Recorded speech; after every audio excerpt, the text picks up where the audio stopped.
fact that he keeps parks well apprised of all financial issues that happen to parks. However, sweeping this kind of bull crap under the rug all the time doesn't cut it with me. There's been, in the past, there is a parks employee that is currently employed when there was $1,251 missing out of a safe. That parks employee admitted during post-examination interview that in the past they had stolen small amounts from the Harrison Youth Center. During 2 polygraphs, they flunked. After the polygraphs, it was determined by the previous administration, several of which people were members of the council at the time, that the decision was to continue the investigation. After that, the detectives, who get totally frustrated when this kind of stuff happens, when they have a case, determined that they would subpoena the bank records of this employee. When they subpoenaed the bank records,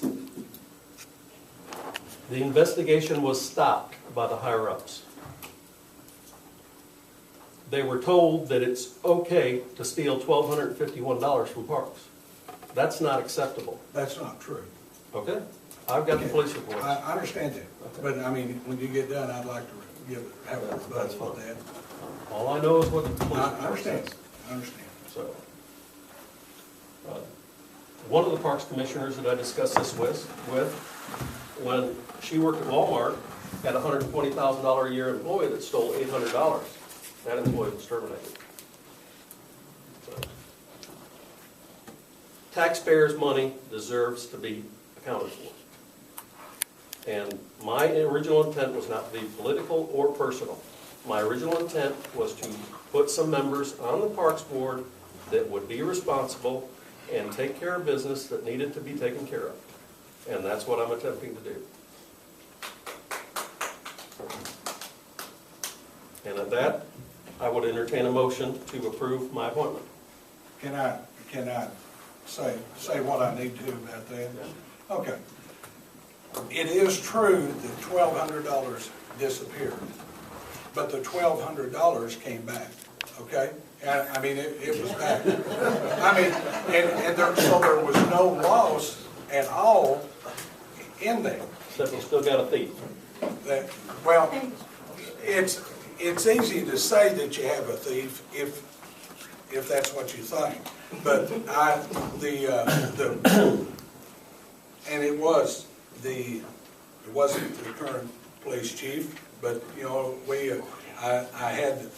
had a meeting with them, and the officers involved in it, and that's the way that came down, because all the money was in a safe, was in the safe. All that money was returned, so there was no actual theft. It may have been one day to the next, but it was all there.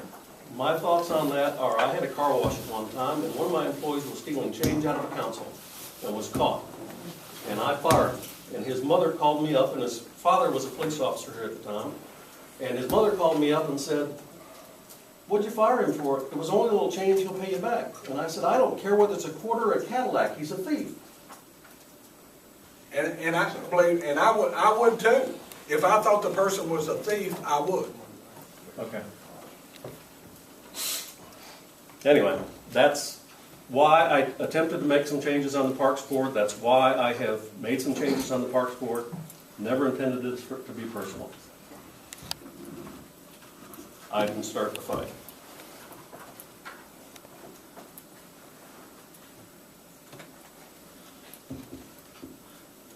I move that we accept the nomination for the Parks Commission that the mayor's put forth of Brandon Myers.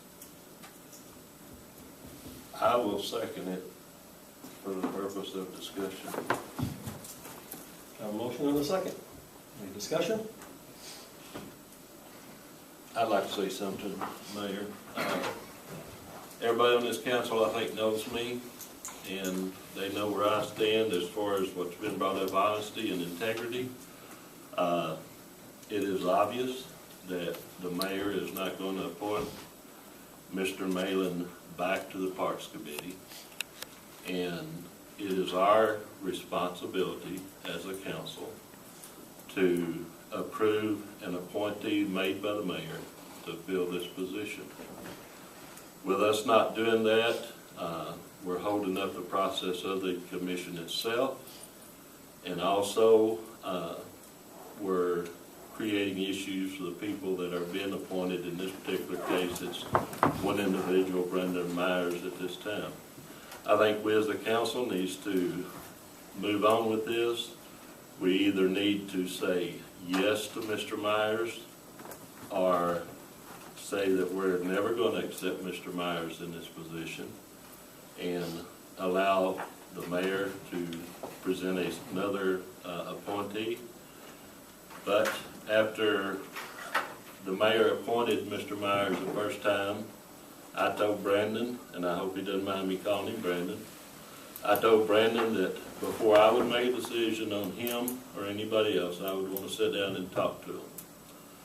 And last week, I was able to sit down with Brandon at lunch, and we had a good discussion, and Brandon learned about myself and my feelings, and I also learned about Brandon. I have no problem with Brandon being appointed to this position. I think Brandon will do the Parks Commission a good job. I don't want personal interest to affect anything that we do for our youth in this area, and I think the longer that we go without making an appointment, it's going to just stir up the pot a little bit and make everybody unstable out there when they're working.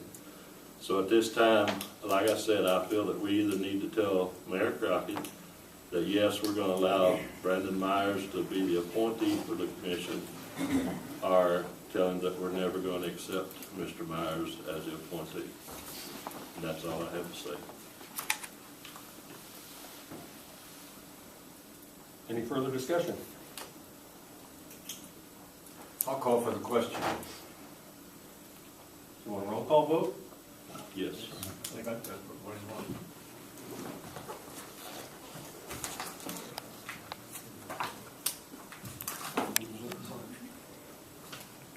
Dan Sherrill. No.